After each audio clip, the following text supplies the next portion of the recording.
자, 여러분 교재 67페이지 보겠습니다. 자, 아까 우리 탄력성 대충 우리 얘기를 개념을 했는데 이 수요의 가격 탄력성입니다. 탄력성은 수요는 세 가지가 있는데 하여튼 가격 탄력성은 기준이거든요. 매년 출제하는데 올해 계산 문제도 출제를 관련해서 냈지만요. 또 내용에서도 두 문제에 걸쳐서 또 출제를 했어요. 그만큼 잘 알아두셔야 될 내용입니다. 자, 수익 가격인데 탄력성은 E로 표현하고요. 가격은 프라이스 P로 표현해야 돼요. 수익 가격 탄력성인데 문제는 이때 지금 이게 이렇게 주어진 건 분수식이라고 하거든요. 분수식. 밑에는 뭐죠? 분모라고 하고 위에는 뭐다? 분자라고 해요. 그러면 이 자극을 주는 가격은 뭘로 온다? 분모로 옵니다. 그럼 자극을 주는 가격은 분모로 오고 반응을 나타내는 수요량은 분자로 가요. 그래서 가격의 뭐죠? 변화율. 가격의 변화율은 뭐죠? 퍼센티지 개념. 또 수요량의 변화율도 무슨 개념? 퍼센티지 개념. 즉 가격이 1% 변했을 때 수요량이 몇 프로를 변화하는가를 측정하는 지표입니다. 항상 분모가 먼저입니다. 분자가 아니라 가격이 먼저 변해야 돼요. 항상 자극이 먼저예요. 자, 그래서 여러분들은 이 가격이 오르면 수요량은 뭐 한다? 수위 법칙에 따라 감소해요. 변동 방향이 지금 반대죠. 반대로 변동하면 우리 마이너스 음의 값이에요. 음의 값인데 수위 가격 탄력성은 음수가 아니에요. 그러니까 요 값 자체가 마이너스 값인데 음수가 아니니까 뭐를 씌워버린다? 절대값이라고 해요. 절대값을 씌워서 뭘로? 음수를 플러스로 만들어 버립니다. 자, 가격의 변화율에 대한 수요량의 변화율. 시험에 내면요, 항상 여러분은 이런 걸 잘 모르더라고요. 우리가 A분의 B 하면요, 해석이 안 돼. 막. 예? A에 대한 뭐 B 이렇게 나오는데, 예? 이때 뭐뭇에 대한이 나오잖아요. 이 대한이 나올 때 앞에 A는 뭐다? 분모. 그리고 뒤에는 뭐다? 분자인데 이걸 모르시는 분들 진짜 많아요. 왜냐? 2년 전에도 나왔거든요. 그러면 지분에 대한 부채의 비율 하면 지분은 뭘로 해야 돼? 분모. 부채는 뭘로? 분자. 근데 시험에 낼 때는 부채, 지분 이렇게 바꿔서 내버리거든요. 분명 보긴 봤는데 이 분모 분자를 헷갈리는 거야. 그래서 틀려요. 기본인 기본. 예? 그래서 A에 대한 B 할 때 대한 앞에는 뭐다? 분모. 뒤에는 뭐다? 분자. 혹시 올해 나오면 틀리지 않도록 합니다. 예, 저희들 농담 삼아 얘기하는 게 시험에 나옵니다. 수의 가격 탄력성인데, 자, 가격 탄력성은 뭐를 기준? 우리가 1을 기준해요. 예? 가격 탄력성 뭐를 기준? 1을 기준. 그럼 여기는 뭐다? 0이고 여기는 무한대다. 자, 1을 기준해서 0과 1 사이는 값이냐, 또 1에서 무한대 사이는 값이냐, 뭐 이렇게 보는데 항상 기준은 뭐를 기준? 예, 1을 기준. 1을 기준해서 1보다 크다. 이 말은 뭐죠? 가격이 1% 변했을 때 수요량이 뭐 5% 변했다 이 말이에요. 1%, 5% 되겠죠? 그런데 시험 문제 여기 1보다 크거든요. 1보다 크다. 그러면 1보다 크면은 이 시험 문제는 또 요 말로 나오잖아. 올해도 이 말이 두 문제에 걸쳐서 나오는데 수요량의 변화율이 뭐보다? 가격의 변화율 따져야 될 거 아니에요. 1보다 크다는 것은 가격이 1% 변하면 수요량이 아까 5%잖아요. 어디가 커요? 어디가 크다? 여기가 크잖아요. 요걸 출제하잖아요. 그럼 수요의 가격 탄력성이 어떻게 돼요? 1보다 크면 탄력적이라고 하죠. 그럼 수요의 가격 탄력성이 탄력적이라는 것은 수요량의 변화율이 가격의 변화율보다 큰다는 것을 말한다. 이렇게 난 출제하거든요. 맞는 질문이지. 그런 형태로 말을 출제. 그럼 탄력적이라는 건 뭐죠? 요게 탄력적이거든요. 요 구간이 탄력적인 구간이에요. 그럼 이 말은 뭐죠? 탄력적이라는 것은 가격의 변화에 대해서 수요량의 변화율이 뭐다? 수요량이 민감하게 반응한다. 가격의 변화에 대해서 수요량이 민감하게 반응한다. 항상 이 가격의 변화에 대해서 수요량이 민감하게 반응하면 뭐다? 탄력적.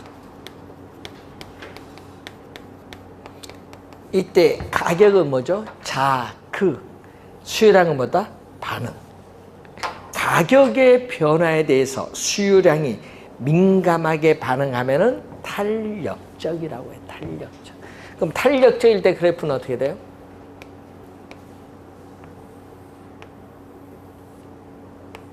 탄력적일 때 그래프. 여기 보면 QD는 수요량인데 탄력적일 때는 이렇게 기울기가 뭐다?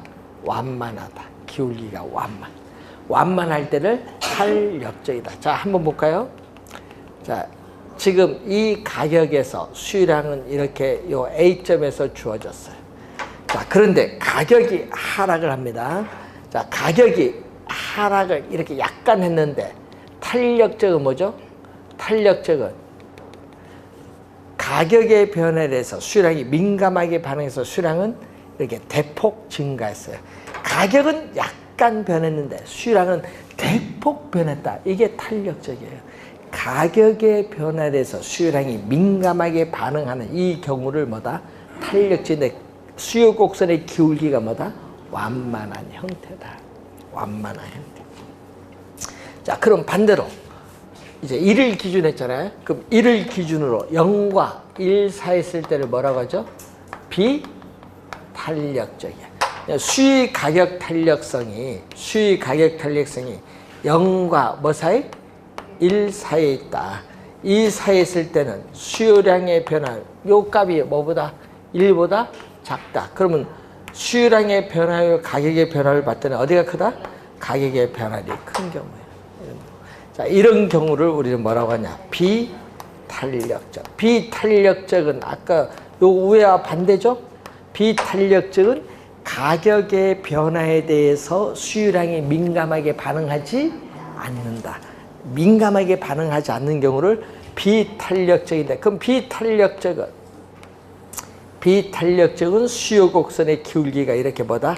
급하다. 수요 곡선의 기울기가 이렇게 급한 경우를 뭐라고 한다? 비탄력적. 자, 한번 볼까요? 자, 이 점을 A라 볼까요? 가격과 수요량이 주어진 이 점에서 가격이 대폭, 그러면 가격이 대폭 하락을 하더라도 수요량 증가는 이렇게 뭐다? 민감하게 반응하지 않기 때문에 미미해요. 가격의 대폭 하락에도 불구하고 수요량 증가는 미미하죠? 이런 경우를 뭐라고 한다? 비탄력적이고 수요 곡선이 이렇게 급하다. 완만하면, 수요 곡선이 완만하면 탄력적, 급하면 비탄력적. 그림 잘 기억해야 됩니다. 수의 가격 탄력성의 크기와 이 특징, 그림의 특징을 잘 확인해 두셔야 돼요. 자, 그러면 수의 가격 탄력성이 제로다. 제로일 때는 어떻게 돼요? 제로일 때는 요게 점점 어떻게 돼? 완만한 것이, 기울기가 급한 것이 제로일 때는 점점 급해져서 뭐를 간다? 수직선으로 가요. 그러니까 앞에는 꼭 붙일 때를 완전자로 붙입니다. 완전. 예? 앞에 비탄력적 앞에 뭐를 붙이면 돼? 완전 붙입니다. 완전 비탄력적이다. 그럼 완전 비탄력적일 때 그래프는 어떻게 나온다? 이렇게 수직선이다. 수요 곡선이 점점 기울기가 뭐한다? 급해져서 이렇게 수직선의 형태를 띠고 있다. 수직선. 수량이 고정되어 있기 때문에 이렇게 수직선, 완전 비탄력적인 수요 곡선은 뭐다? 수직선인데 또 시험 지문에 뭐가 나왔어요? 수유량은 변화가 있다 없다? 없다. 수유량은 주어진 양에서 고정되어 있기 때문에 수직선이야. 그럼 수유량이 뭐가 됐다? 고정. 수유량이 고정되어 있으면은 수유량이 고정됐다는 것은 수유량이 변화가 없기 때문에 수직선이다. 이때를 우리는 완전 비탄력적. 원래 또 시험에 나왔죠. 수유량이 고정되어 있다. 그럼 수유의 가격 탄력성이 점점 우리가 커져요. 1보다 큰데 점점 커져서 이게 무한대죠. 수가 점점 커지는 상태를 나타내는 무한대인데 또 탄력적 앞에 뭐를 붙여요? 또 탄력적 앞에 완전자를 또 붙여요. 그래서 완전 탄력적. 완전 탄력적이라는 것은 요 수요 곡선의 기울기가 완만한 것이 점점 완만해져서 무슨 형태로 간다? 수평선의 형태로 가요. 이렇게 가격과 수유량이 주어졌는데 이 수요 곡선이 수평선이다. 수평선. 수평선일 때를 완전 탄력적. 그래서 여러분 원래 시험에도 이렇게 나왔거든요. 수요 곡선이 완전 탄력적일 경우 이렇게 가정을 하거든요. 그 빨리 수평선 그으면 돼. 그림. 그래서 완전 탄력적이다. 자, 그럼 수평선인데 이 말은요. 또 26회 이렇게 나왔거든요. 가격의 변화에 대해서 수요량은 어떻게 돼? 가격의 미세한, 가격이 약간 하락을 했다. 가격의 미세한 변화에 대해서도 수요량이 무한대로 변화하는 경우. 가격의 미세한 변화에도 수요량이 어떻게 돼요? 무한대로 변화하는 경우를 뭐라고 한다? 완전 탄력적이라고 한다. 자, 우선 그림. 완전 비탄력적은 수직선, 완전 탄력적은 수평선 꼭 기억해 두시고. 그럼 우리 아까 뭐를 기준했죠? 1을 기준했죠. 1을 기준했는데 이 1을 우리 뭐라고 하냐? 단위 탄력적이란 말씀. 단위 탄력적이다. 즉 가격이 얼마? 5% 변하면 수량도 몇 프로? 5% 변하는 거야. 그래 1이 나오니까.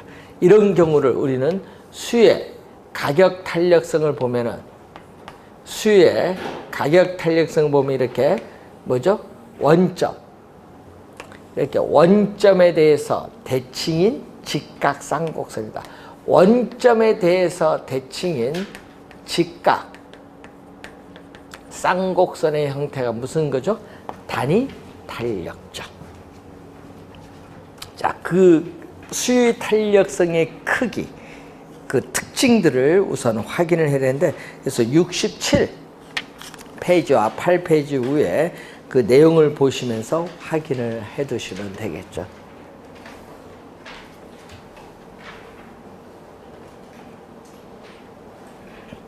자, 68페이지 밑에 보면 수의 가격 탄력성을 결정하는 요인이 있는데, 자, 오늘은 그 요인 중에 다 하지 않고 두 개만 딱 공부하는데 하나는 대체제입니다. 그러면 수의 가격 탄력성에 영향을 미치는 요인 중 가장 중요한 요인이 뭐냐? 대체제예요. 대체제. 그래서 대체 시험에 많이 나오는데 대체할 수 있는 상품이거든요.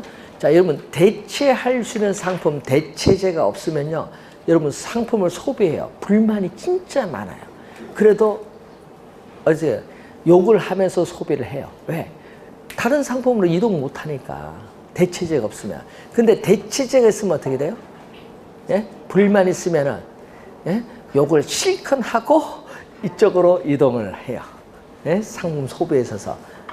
이동을 할 수 있으면 탄력적이라고 해요. 그러니까 대체제가 중요하거든요. 그래서 대체제가 없는 상품보다는 대체제가 있는 상품, 또 대체제가 적은 상품보다는 대체할 수 있는 상품이 많은 상품일수록 수의 가격 탄력성은 이전보다 더 커진다. 더 커진다는 것은 탄력적이 된다 이 말입니다. 그래서 말은 탄력적으로 출제할 수도 있고 이전보다 더 커진다 이렇게 또 출제를 할 수 있습니다. 그래서 하여튼 수의 가격 탄력성에 영향을 미치는 요인 중 가장 중요한 게 뭐다? 대체제입니다. 부동산도 그렇거든요. 자, 여러분이 우리 부동산형 보면요. 저희들이 옛날에 조사를 한번 해봤었는데, 이 가산 디지털 단지 뭐 한 코스밖에 안 돼요. 예? 예? 예?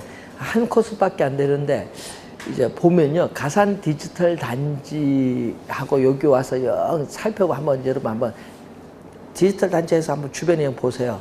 예? 하고 여기 와 보면요. 손님의 차이가 많아요. 손님. 예? 철산동은 보면요. 야, 다 잘 되는 것 같아. 밤에 보면 휘황찬란해. 뭐 고깃집부터 시작해서 와, 동일한 시간대에 저쪽 손님과 이쪽 손님 하면요. 저쪽은 10%면 여기는 90%야. 다릅니다. 확실히. 예? 예? 그게 무슨 얘기냐? 예? 여기 들어오고 싶어도 못 들어오는 사람 있죠. 예, 없으면 못 들어오지. 점포가 없으면. 그래서 여러분 공업용 부동산은 공장이고요. 상업용 부동산 공장도 공장이 있는 지역에 가야 되는데 거기 또 없으면 못 들어가는 거예요. 그래서 이 특정의 입지 조건을 요구하는 상업용 부동산이나 공업용 부동산 나는 그 장소에 꼭 가서 장사를 해야 되는데 없으면 못 가는 거예요. 그런 것보다는 주거용 부동산은 대체하는 지역이 많아요. 철산동에 없으면 어디 가면 돼? 예? 한동 가면 되고 대체지역이 많아요. 그래서 대체지가 많으면 뭐다? 탈역적이. 그래서 주거용 부동산이 특정 입지 조건을 요구하는 상업용 부동산, 상가 점포나 공장 등의 공업용 부동산보다는 대체 지역이 더 많기 때문에 훨씬 더 탈역적이다. 그런 지문들을 딱 출제하는 거예요. 시험 문제는. 그래서 항상 우리 늘 공부할 때 항상 수의 가격 탄력성은 뭐를 떠올려야 돼? 가장 중요한 대체제라는 걸 항상 염두에 두시면 되겠습니다. 자, 우선 뭐 나머지는 뭐 다음에 배우고 이제 또 시험 문제 수의 소득 탄력성. 자, 수의 소득 탄력성입니다. 소득은 인컴이죠. 인컴. 그래서 탄력성은 이고 소득은 I, 인컴, I로 우리가 표현을 하면은 자, 수의 소득 탄력성인데 또 자극을 주는 소득은 뭐? 자극을 주는 소득은 분모. 이 소득은 자극이거든요. 자극을 주는 소득은 분모. 반응을 나타내는 수요량은 분자. 그래서 소득의 변화율. 자, 소득의 변화율에 대해서 수요량의 변화율을 묻어요. 자, 소득의 변화율에 대한 수요량의 변화율. 자극을 주는 분모는 소득이고 반응을 나타내는 수요량은 분자. 자, 여러분 소득이 증가하면 어떻게 돼요? 자, 소득이 증가할수록 수요량도 뭐다? 증가하는 상품. 소득이 증가하면은 수요량도 증가하는 상품을 우리는 뭐라고 하냐? 정상제 또는 우등제. 여러분 우등생, 열등생 그거 생각하면 돼요. 정상제, 우등제라고 해요. 정상제, 우등제. 자, 그런데 이렇게 화살표의 변동 방향 봅니다. 화살표의 변동 방향이 같은 방향으로 변동하면 뭐라고? 우리 경제는 플러스. 플러스니까 뭐다? 0보다 크다. 0보다. 수의소득 탄력성이 0보다 크면 뭐다? 정상제. 정상제. 자, 예를 들어서 소득이 2% 증가했는데 소비자들의 수요량은 4% 증가를 했다. 예? 그럼 얼마? 4%를 2% 나누니까 얼마? 2. 소득이 증가, 수요량도 증가했죠. 2는 인데, 뭐다? 소득이 증가해서 수요량 증가하니까 뭐? 플러스 2. 그럼 수요소득 탄력성 얼마다? 플러스 2고, 이 상품은 무슨 상품? 플러스는 0보다 크니까 정상제. 소득이 증가할수록 수요량이 증가하는 상품은 정상제. 그럼 시험에는 뭐가 나와요? 플러스 2도 내고 마이너스 2도 내고. 그렇지. 시험에 나오면. 그러면 반대로 갈까요? 2번은 소득이 증가를 한다. 오히려 수요량이 줄어드는 상품이 있어요. 예? 소득이 증가할수록 오히려 수요량이 줄어드는 상품을 우리는 전문용어로 뭐라고 하냐? 열등제. 열등제. 열등제인데 화살표 보세요. 화살표의 변동 방향이 이렇게 뭘로? 반대로 변동한다. 반대로 변동하는 것을 또 뭐라고 한다? 마이너스잖아요. 마이너스는 0보다 작아요. 수의소득 탄력성이 이렇게 0보다 작으면은 열등제라고 해요. 열등제. 자, 그러면 이제 예를 갑니다. 자, 소득이 증가할수록 소고기에 대한 수요는 증가하는데 돼지고기 수요는 줄어들어요. 소득이 증가할수록, 그러면 소득이 증가할수록 소고기 수요는 증가하니까 소고기는 정상제인데 그 소고기에 대해서 돼지고기는 뭐다? 열등제 관계에 있다, 이 말입니다.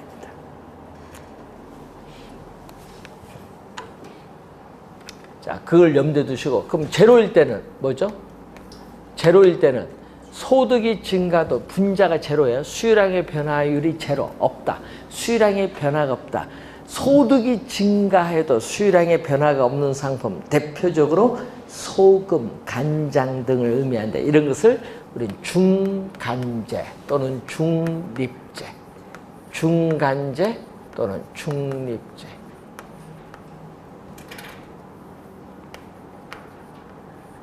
중간제 또는 중립제라고 해요. 소득이 증가해도 수요량의 변화가 없는 상품, 대표적으로 뭐 소금, 간장 뭐 이런 거죠. 자, 올해 시험에요. 29회 시험에 가격, 소득 두 개를 묶어서 출제했어요. 네? 계산 문제를. 작년에는요, 소득과 교차 두 개를 묶어서 출제했어요. 계산 문제. 하여튼 이 계산 문제는 매년 한 문제 나니까 우선 수식 몇 개 배웠어요? 하나, 둘. 또 하나가 있어요. 요 세 가지는 꼭 암기해야 돼요. 여러분, 암기를 하라는 것은 여러분 많이 이제 읽다 보면 이제 저절로 이제 여러분 나올 수 있을 정도로 이제 많이 보다 보면 암기가 저절로 돼요. 자, 여러분 자동차 앞에 있죠? 네? 도로가 있어요. 거기 보면 저 앞에 보면 차도가 두 개 만나요. 만나는 곳을 뭐라고? 교차로라고 해요. 교차는 아까 차도 두 개 만나는데 상품도 몇 개 있어야 돼? 두 개. 상품이 두 개 나오면은 뭐를 묻는 거야? 교차. 올해 또 계산 문제 또 출제했어. 여러분, 요게 4년 연속 출제된 용어예요. 4년 연속. 그래서 여러분이 교차가 나오면 하여튼 상품 몇 개? 두 개. 문제 보다가 지문인데 아, 상품 두 개 나왔다. 아, 요 교차네. 이렇게 딱 하면 돼요. 상품이 두 개 나와요. 그러면 예를 들어서 무슨 상품? 상품 X, Y 이렇게 두 개가 나와요. X 상품, Y 상품 이렇게 두 개 나와요. 근데 문제는 상품은 이렇게 X, Y 두 개가 나오는데 분모는 자극을 주는 가격은 뭘로? 분모로. 반응을 나타내는 수요량 뭘로? 분자로. 자극을 주는 가격은 분모, 반응을 나타내는 수량은 분자.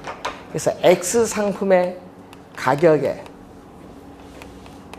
변화율, X 상품의 가격의 변화율에다가 Y 상품의 수요량의 변화율, 율은 다 퍼센티지 개념이거든요.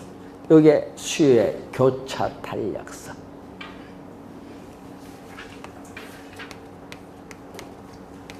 자, X 상품이 커피 가격이 오르면 어떻게 돼요? 자, 커피 가격이 오르면 대체 관계는 홍차는 어떻게 돼요? 그러면 대체 관계는 커피 가격이 오른다. 홍차는 시장에서 변화가 있다 없다? 가격은 변화가 없어요. 오늘 아까 배운 거 보시면 커피 가격이 올라도 홍차 시장에서 홍차 가격은 지금 변화가 없어요. 근데 커피 가격이 오른 만큼 소비자들은 홍차 가격은 싼 걸로 보여. 상대적으로 싸지니까, 가격이 오른 만큼 상대적으로 싸지니까 홍차에 대한 수요는 뭐한다?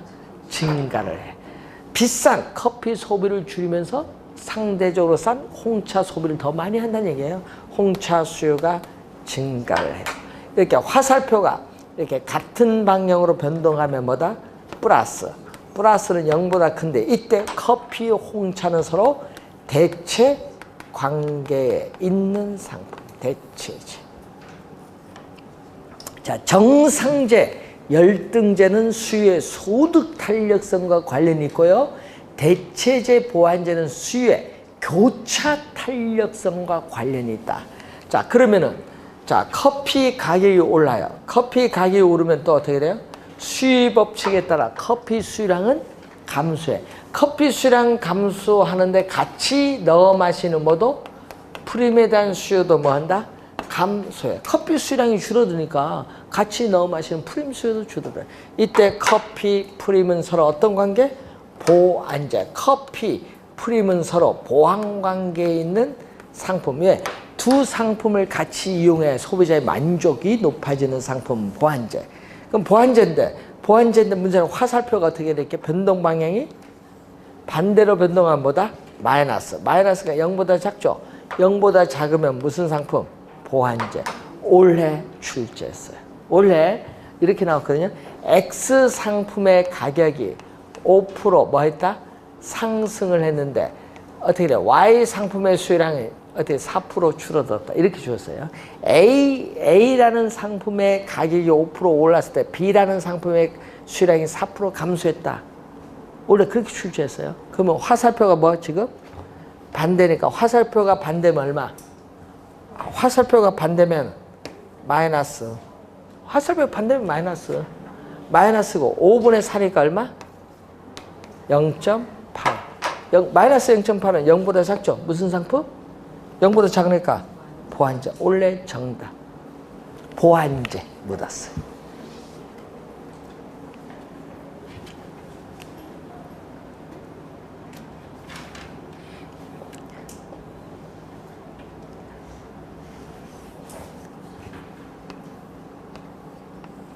여기 제로면 어떻게 돼요?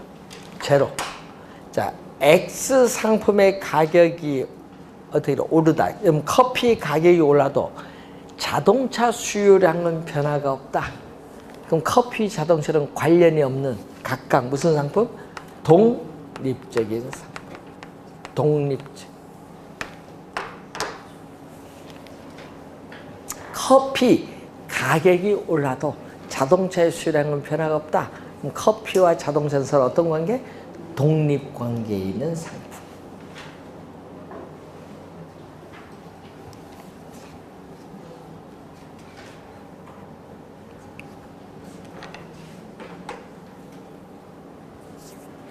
여러분 우리 보면요. 여러분들은 저 화장품을 뭐 쓰세요? 뭐 남성분들 뭐 스킨로션이겠고 여성분들 뭐 쓰시는지 모르겠지만 옛날 과거에 화장품 과거도 하면 안 되네. 이 날짜를 그때가 언제더라? 85, 6, 7년인가? 86년인가? 86년 말인데 86년 말이니까 87년 초인가? 그때쯤 됐는데 86년 말쯤 된 것 같아요. 예? 여러분 우리나라 편의점 역사 한번 물어볼까요? 편의점 최초에 우리나라 들어온 편의점 모르죠? 예? 뭐 이 편의점 뭐 하는데 저거 언제 왔을까? 예? 그래서 편의점이 처음 들어와서 간접 광고를 통해서 야 사람들이 저 깨끗하네. 우리 늘 구멍가게만 보다가 깨끗하네. 저기서 라면을 서서 먹네. 딱 해서 한번 가봐야겠다. 붐을 일으켰지. 그 드라마 간접 광고 드라마가 뭔지 아세요? 질투야. 최수종, 최진실 나온 질투. 보신 분이 있을 거가 보신 분 있는데 그 질투가 편의점의 역사예요. 최초 간접 광고. 우리나라 최초의 편의점 로션. 응? 로션. 노션이라고 있어요. 되게 뭐 들어오기 전에 왜냐? 그 로션을 도입을 한 게 우리 친구가 도입을 했으니까 이 친구 뭐 외국 돌아오면서 그런 걸 잘 봐. 돈 될 만한 거. 그래서 거기는 재벌이야 부동산 뭘로 그런 거 딱 도입했잖아요. 도입을 하면 기존에 대학가 요지의 건물을 어떻게 돼? 다 임대를 해. 전국에. 편의점 딱 입점하자마자 어떻게 돼? 질투 불탔지. 그래서 딱 어떻게 돼? 막 우후죽순 생기려고 할 때 어떻게 돼? 넘기고 탁 튀어나오는 거야. 그게 돈 버는 겁니다. 항상 돈을 벌 때는 잘 될 때 튀어야 돼. 맞잖아요. 잘 될 때 튀어야지. 제값 받고 권리금도 최고 받고 팍팍 튀어야 돼. 그런데 항상 미래를 두면 안 돼. 부동산은 잘 될 때 튀어야 돼. 뭐든지 장사는. 안 될 때 하면 안 돼. 잘 될 때 튀어야 됩니다. 항상. 그래서 항상 여러분도 부동산을 하면 잘 되는 집 가서 지금이 최고입니다. 권리금 최고 받아줄게요. 얘기를 해야 돼. 안 될 때 가면 요거도 먹어. 권리금도 못 받고. 여러분 그렇잖아요. 잘 될 때 권리금 받아야 될 거 아니에요? 그럼 권리금 2억이다. 영업권 시설비 해서 권리금 2억. 이제 주인 보고 본인은 권리금 1억 받고 들어왔거든요. 자, 장사 잘 된다. 이 권리금 물어보잖아요. 중개사가. 그럼 요거 권리금 지금 잘 될 때 앞으로 미래를 봤을 때 경기가 어려워진다. 지금 요거 2억 받을 수 있으니까 그때 지금 팔고 가세요. 그럼 2억 얘기를 나왔죠? 그러면 2억만 주면 돼. 그래서 나는 매수자 확보했어. 3억 받았어. 권리금. 중개사가 3억 받았어. 그러면 2억만 주면 돼. 에?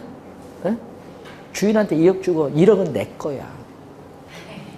왜요? 공인중개사 1억 내 거야.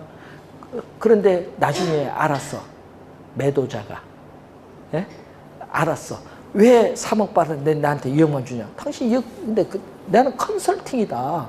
그건 내 거다. 소송을 했는데 누구 거? 중개사 거. 그거예요. 상가 이런 거로. 매도자, 매수자 절대 만나면 안 돼. 만나면 깨져. 예? 그래서 여기 많이 돌아다니면서 보는데 많이 바뀌더라고 이게 예? 많이 바뀌어서 중개사는 좋은 거예요. 예, 권리금이 왔다 갔다 하니까. 예, 권리금이 없다. 그럼 진짜 그건 괜찮은 거지. 왜? 내가 권리금 다 먹을 수 있으니까. 예? 자격증 따야겠죠. 예? 말은 쉬운 것 같은데 그거 하려면요. 진짜 노력 많이 해야 돼. 여기 매수자도 돈, 물주도 확보해야 되고요. 컨설팅 하려면 설명도 잘 해야 되고, 여기에 유동 분석도 잘 해놔야 돼. 상권, 빅데이터 분석. 자, 그래서 그런 거 이제 보면은 상당히 괜찮다. 자, 우리 수요가 시험에 제일 많이 냅니다. 왜? 수요가 있어야 뭐 팔든지 말든지 하는 건데, 그래서 공급은 시험에 잘 안 내요. 뭐가 중요하다? 수요. 올해도 수요. 그럼 여러분 교재 70페이지 보시면 공급이 나와요. 공급.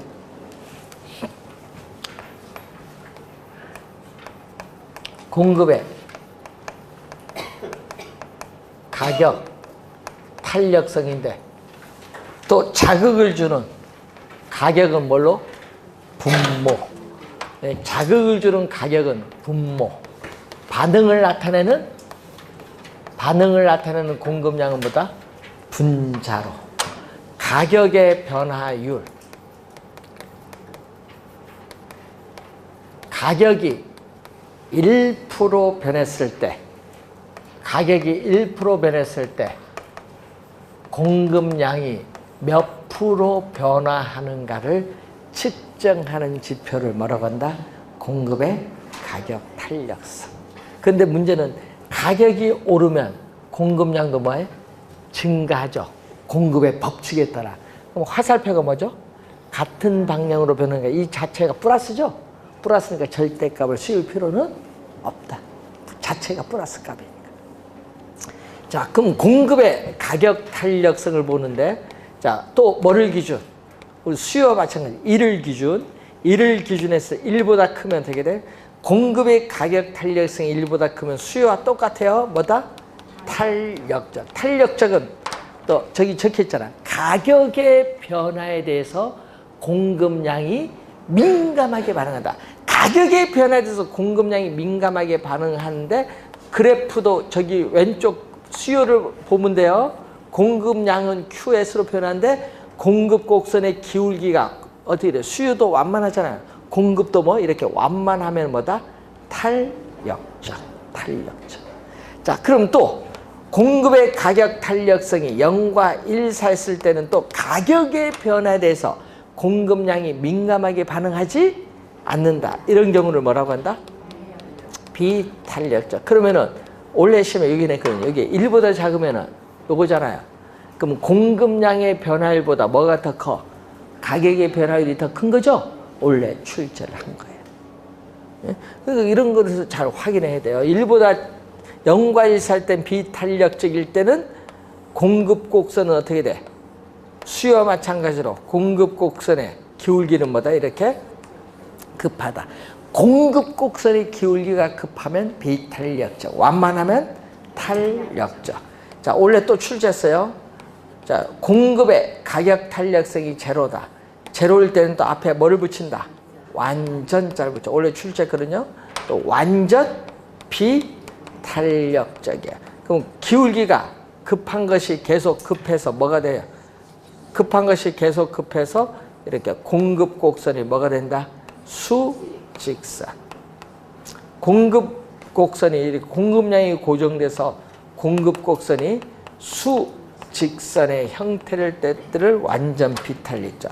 자, 완전 비탄력적일 때는 공급량이 뭐가 됐다 또? 고정. 공급량이 이렇게 고정되어서 변화가 없기 때문에 수직선. 자, 공급의 가격 탄력성이 뭐다? 무한대. 수가 점점 커지는 상태인 무한대가 되면은 탄력적 앞에 또 뭐를 붙인다? 완전자를 붙여. 탄력적 앞에 완전자를 붙여서 완전 탄력적이다. 완전 탄력적일 때는 뭐가 된다? 이렇게 완전 탄력적일 때는 수평선. 완전 탄력적일 때는 수평선, 완전 비탄력적일 때는 수직선. 그럼 수의 가격 탄력성이 1일 때는 또 수요와 마찬가지로 뭐죠?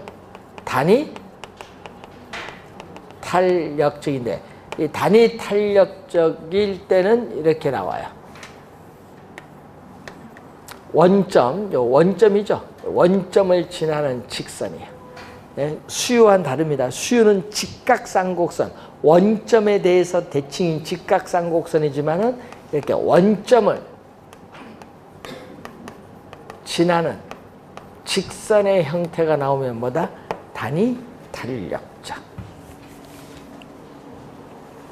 자, 한번 확인해 보시고, 자, 70 우리가 1페이지 보시면은 공급의 가격 탄력성을 결정하는 요인 중에 우리가 1, 2월 가면 자세히 볼 텐데 우선은 그 중에서 제일 중요한 게 뭐냐면요. 여러분, 우리 스마트폰, 우리 아까 얘기했으니까 스마트폰 여러분이 몇 년 사용하세요? 기술 고용 보면은 2년마다 보니까 교체하라고 이제 문자도 오고 하는데 이 기술 수준이 빨라요. 기술 수준이 향상이 빠른 스마트폰은 공급 주기가 짧아지죠? 짧아지잖아요. 이런 상품은 탄력적인 상품. 탄력. 기술 수준의 향상이 빠른 상품일수록 공급의 가격 탄력성은 이전보다 더 커진다. 탄력적인 상품. 자, 농산물은 어떻게 돼요? 농산물은 공급하는데 시간이 오래 걸려요. 그렇기 때문에 공급이 늦어지잖아요. 시간이 오래 걸려서 늦어지면은 비탄력적인 상품. 즉각적으로 공급하면 탄력적인데 시간이 늦어지면 공급이 늦어지면 비탄력적인 상품. 그래서 농축산물은 공급에 뭐가 있다? 시간적 갭이 있기 때문에 비탄력적인 상품.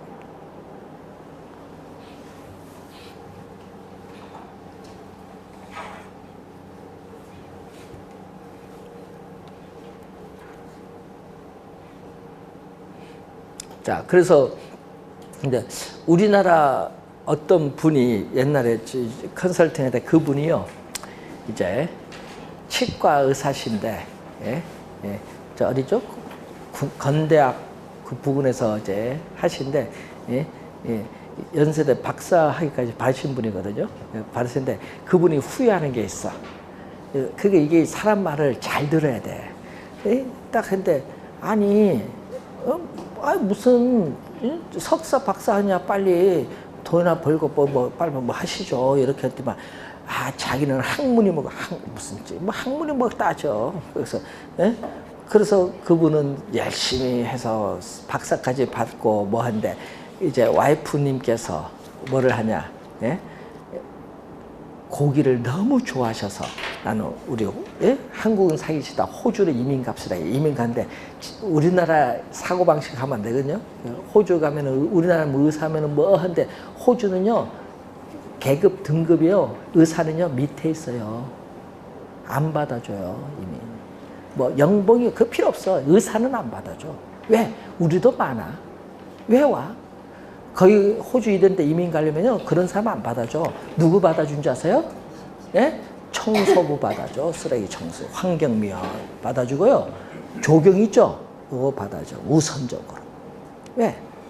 거기는 없거든. 그게 부족하니까. 예? 그래서 그분이 예? 야, 나 조경학과 갈까 이렇게 하더라고. 치과 괜히 갔대. 치대. 그게 상황이 다 다른데. 캐나다도 마찬가지예요. 캐나다 의사 안 받아줍니다. 한국 서울의대? 서울대 의대는요 제일 밑에야. 외국에 치면은 캐나다 의대보다 엄청 밑에야. 응? 세계 최고의 의대는 어디에 캐나다에 있어요. 그거 모르시죠? 토론토 가면요 우리 거기 예를 들어서 3,000명이 입학해요. 의대에 3,000명 입학하면 1년 차에 1,500 아웃이야. 낙제. 우리는 그게 데모하면 사람 목숨 왔다 갔다 했는데 뭐 실력없어 그래 잘라야지. 자르고 2년 차에 뭐 또 반 잘라. 그래서 최고 졸업할 때는 10명이야. 그게 캐나다입니다. 우리나라처럼 뭐 대충 해서 뭐 졸업할 의사, 나 의사 안 믿어. 우리나라 오준율 최고잖아 세계. 실력 없는 사람들 많아서. 안 믿습니다. 그래서 미국에서도요 캐나다 가서 가잖아요. 네? 세계 최고가니까. 항상 최고로 가야 돼요. 부동산도 여러분 자신이라면 여러분 캐나다 가서 할 수 있어요. 영어가 되면. 응? 옛날에 지금 캐나다 하신 분 있거든요. 옛날에 한라그룹 그 비서실장 출신하시면 마지막 만독이게 그 정리할 때 남궁호 비서실장인데 서울 상대 경기 중고등학교 다 수석 졸업해. 서울 상대까지 다 수석 졸업하신 분인데 그래서 나중에 IMF 터져서 뭐 할 때 공인중개사 자격증 따고 법인에서 연구하고 캐나다 영어 되잖아요. 완전 뭐 날아다닙니다. 문화 자격증 다 됩니다. 안 되는 게 어디 있어?